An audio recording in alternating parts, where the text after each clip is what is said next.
We live in a world of darkness and war, where everyone is constantly at each other's throats. The internet is an infinite battleground of epic proportions that breaks even the greatest minds of our generation. But every once in a while, when the cosmos will gift humanity a piece of its everlasting blessing. Like life itself, the universe finds a way to cut through the molasses of internet beefs or discussions like which Pokemon is the most breedable. It's Vaporeon, by the way, unfortunately. Please don't Google why this is true, just trust me on this one. But in the 2000th millennium, there is only war. But sometimes the wound of time is healed, and that, my friends, is where a Minecraft movie comes in. As someone who's definitely a big fan of this series who knows all of the lore, as I would know, after all, I've been a fan of Minecraft for the past 10 minutes at best, and even I can tell that has transpired on screen here, with this latest cinematic offering is nothing short of incredible, even to the uninitiated. In fact, I would confidently say that a Minecraft movie is getting unnecessary hate from all corners of the internet.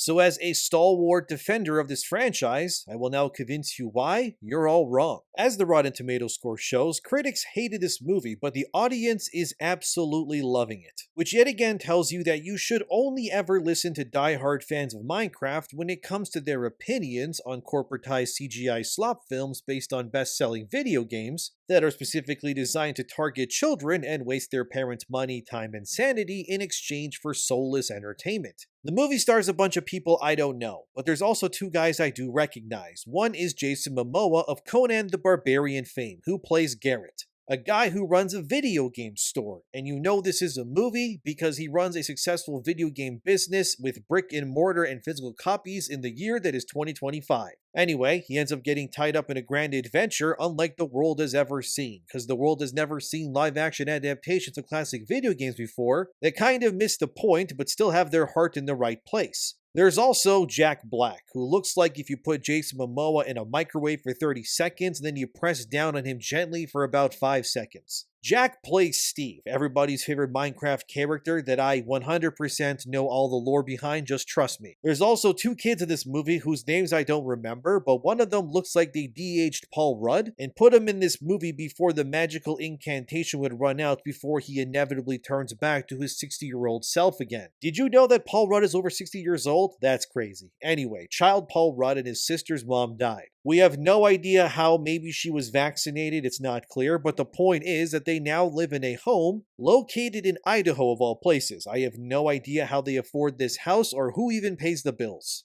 Maybe their mom was a millionaire before she passed. Also, yes, I did look up how much houses go for in Idaho because I'm insane, and I wanted to see if two children could realistically afford living there. And according to Idaho Life Real Estate, the average home ranges somewhere in the low 300,000s but can go all the way up to $2 million if you have the cash on hand. I then decided to look up how much you would need to make as a single person to live comfortably in Idaho. You need to make roughly $88,000 American a year, or about $42.66 an hour, to afford your own home in Idaho. So these children clearly are able to afford a home and live comfortably somehow. We know this because this is a movie and none of it is real life. Because most people in real life cannot actually afford a home themselves. Thank you, Minecraft. Very cool. So the plot of this movie is pretty much Jason Momoa and these kids, as well as some woman whose name is Dawn and is a real estate agent, who I guess is just here for diversity reasons, gets transported to the world of Minecraft via a magical MacGuffin that is shown earlier in the movie. Oh yeah, I forgot to mention, Jack Black, who plays Steve, he gets imprisoned by the evil Malgosha, and he breaks out only once these people from the real world come to the world of Minecraft. This means that Jack Black has been imprisoned in this real world for a very long time.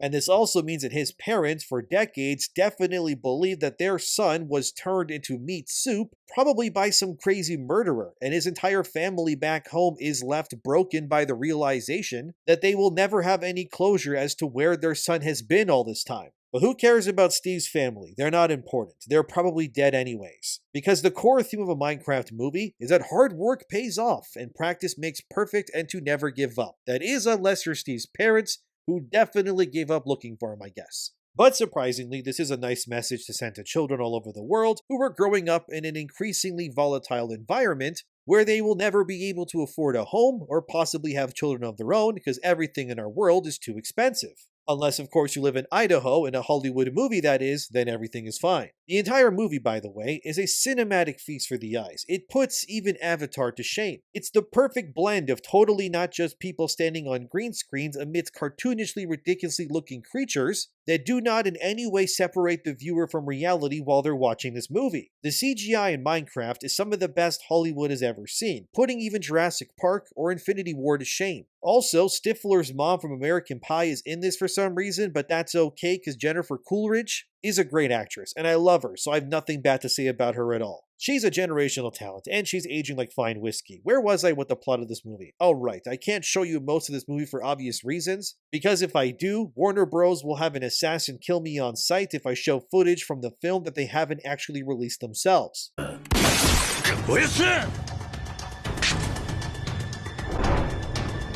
But Steve ends up saving everyone because he's the best there ever was to do what he does. And he does, I have no idea to be honest, but did you know they're selling a toy of Steve for children ages 6 and up, by the way? Because nothing says a #1 seller like a middle-aged overweight white guy in blue jeans with an even bluer shirt. Because every kid ever said, "Mommy, I want the Minecraft Steve toy." And you're probably laughing like, who would even buy this thing? Well, actually everybody it seems, because I went on Mattel's website to see if this toy was available to buy online, because I too wouldn't mind to have some peak made of plastic myself. But to my dismay, however, the toy was completely sold out online. I'm not kidding, by the way. There was actually no ability to buy the toy from Mattel's website anymore due to how popular the Minecraft Steve toy is right now. Maybe you're watching this in the future and he's finally purchasable, but alas for me, in this very moment, my hands will remain empty for now. That's too bad, but I'll have this collector's item one day, hopefully, and this toy was definitely not bought by a bunch of 20 to 30-year-olds who just wanted this toy for the meme, guys. Just stop it. Kids definitely want this too. Just look how happy this kid that was definitely not paid to pose at this toy for capitalistic reasons looks playing with Steve. Thank you, Minecraft. Very cool. I don't remember what I was saying. Where was I with the plot of this movie?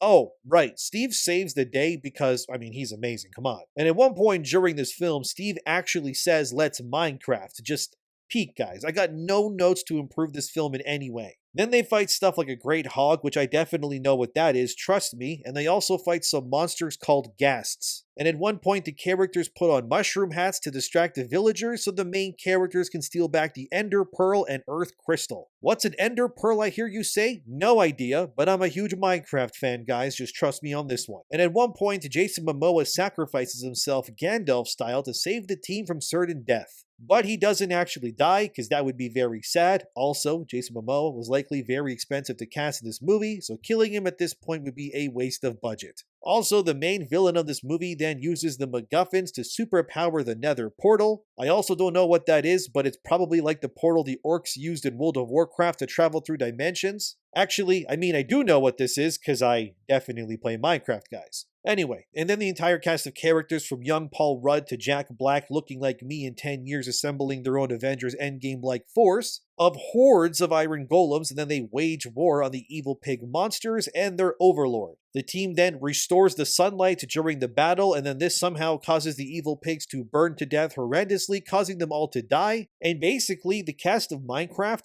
pretty much just caused massive Geno you-know-what in one fell swoop. What would actually be hilarious if they made a sequel to this movie where a single evil pig survives the mass cleansing, and they just see that Steve caused his entire people to be wiped off the face of this Minecraft world, and then this one pig grows up and gets strong like Abby in The Last of Us Part 2, and then the second movie opens with this pig hunting Steve down and then beating him to death with a pickaxe or something. Yeah, this is probably why I didn't write the Minecraft movie, to be fair, but a man can dream, okay? So, now we're at the end of the movie, and basically the good guys won the day. I know, amazing. Again, heroes winning, unbelievable. So they beat the evil pigs, and the 5 people we've been following, most of whose names I don't remember, end up making their own video game that is a massive success that is called Block City Battle Buddies. It's got a nice ring to it. I also had to Wikipedia these people's names, so Dawn is the real estate agent. She ends up opening up her own zoo, and then young Paul Rudd makes a jetpack for some reason too, I guess. And Jack Black and Jason Momoa, they become friends and perform music together. Very nice. Also, Jack Black returns to his old house to get his items from the attic that he left behind where his family probably died or,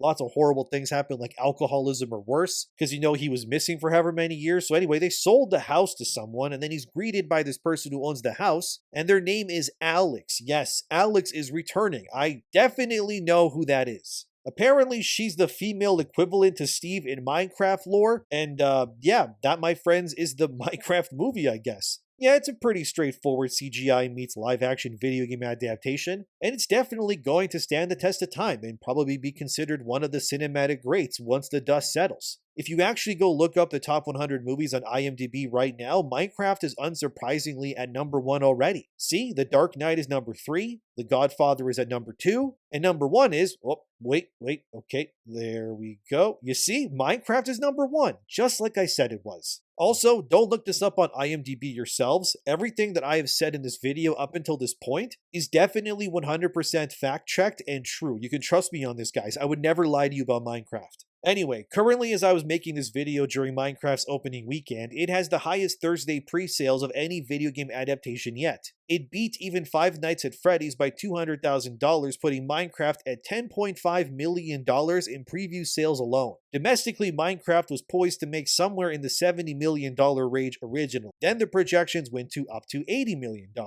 But now, according to what I'm reading, the film is looking to make over $100 million during its opening box office, and oh by the way, this is domestically alone. From what I'm reading, analysts believe that a Minecraft movie will exceed $150 million in its opening weekend once it's all said and done, which is absolutely insane but deserved because this movie's a 10 out of 10 with zero flaws and flawless performances across the board. Also, according to BoxOfficePro.com, the blockbuster season is finally upon us in 2025 for the most part. Has been a very, well, let's be real, meek and pretty awful year so far for a lot of movies. Snow White massively underperformed, and that's poised to make about $200 million at the box office worldwide in its entire run. So, with Minecraft projected to make $150 million and counting in its opening weekend, yeah fellas, I'm thinking we're back. This movie is kinda like Steve himself, arriving when we needed him most to save the day and keep the movie theaters open and fed. What a good guy. I can't believe people actually thought a Minecraft movie would actually flop. You're out of your minds if you thought that. This movie is based on one of the biggest video game franchises in the world. Microsoft bought the rights to Minecraft from Notch for like $1 billion, dude. Nothing can really stop this movie now. Some websites think this could become the biggest video game movie of all time. But I guess we'll see if it does that. After all, the Super Mario movie did $1 billion and then some by the time it left the theaters too.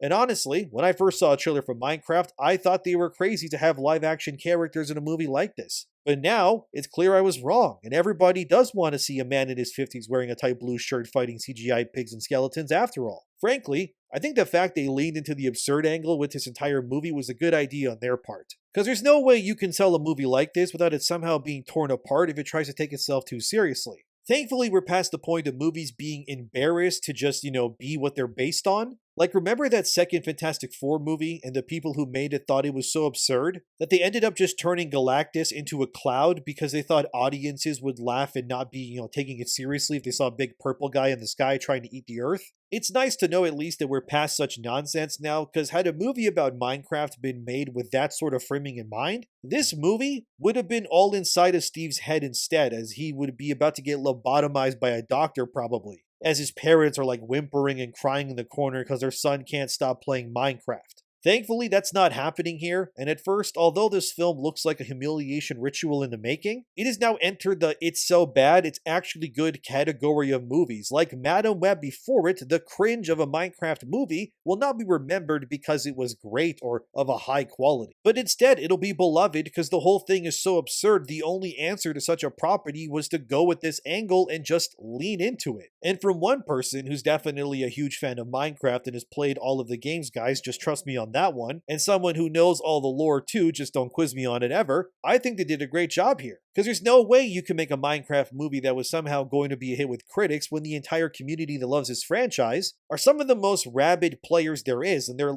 big lovers of memes and stuff. And look, I don't mean that in a bad way either. Please don't kill me, Minecraft fans. It's great that this series has so many diehard fans that just love the lore, especially me, of course. Just don't ask me what an Ender Dragon is or what it can do, because I don't know. But the point is that it's clear that Warner Bros. May have just released Peak that ends up making them somewhere in at least, I guess, the $500 million plus range, which is great. And honestly, at the end of the day, that's all they really care about. The movie could have been a 0 on Rotten Tomatoes. But as long as it's stupid fun and, gives fans what they want, that's really all that matters for these kinds of movies, anyways. Nobody went to this movie thinking it would be an Oscar nominated film, but it just kind of did what it needed to do. Kind of like when you eat a burger from a fast food restaurant. Sure, it's not the best, but that's okay. It hits a spot, you're happy, it's all good, whatever. And I can already see the plentiful amount of video essays being made on this flick once it comes out on streaming too. And then we can know all the references and more as they are deciphered by people that actually know what they're talking about when it comes to Minecraft. And if we ever have aliens invading and we need them to know we're just chill guys, we should just, send them a bottle of Captain's Morgan Spice rum with a bottle of Coca-Cola to wash it down. And we can also just give them a Mattel Minecraft Steve figurine, and then they'll just know that we mean them no harm. And hopefully, if this planet ever, withers away and dies once all of our insecurities and inner hatred inevitably swallows us whole and just dooms our entire race, I hope we have the foresight to launch a USB with a Minecraft movie on it into space inside a capsule. So even when we're all dead and everything is ashes and we're all, just space dust, when someone at least discovers that USB, they will understand what made humanity what it always is. Which is that, sure, we're a messy race of severely psychotic individuals, but we love stupid stuff that makes us laugh. And honestly, I find that kind of beautiful if you ask me. It may not be the best movie ever made. It may not be the panacea to cure all of your problems. But hey, at least the Minecraft movie knew what it really needed to be in the end, which was a fun time that makes you laugh at just how absurd it is. And for that, I think it nailed it. And from one totally real Minecraft fan who 100% knows the lore like me to you, I hope you enjoy it for what it is. So thank you for watching, subscribe, and I'll see you in the next one.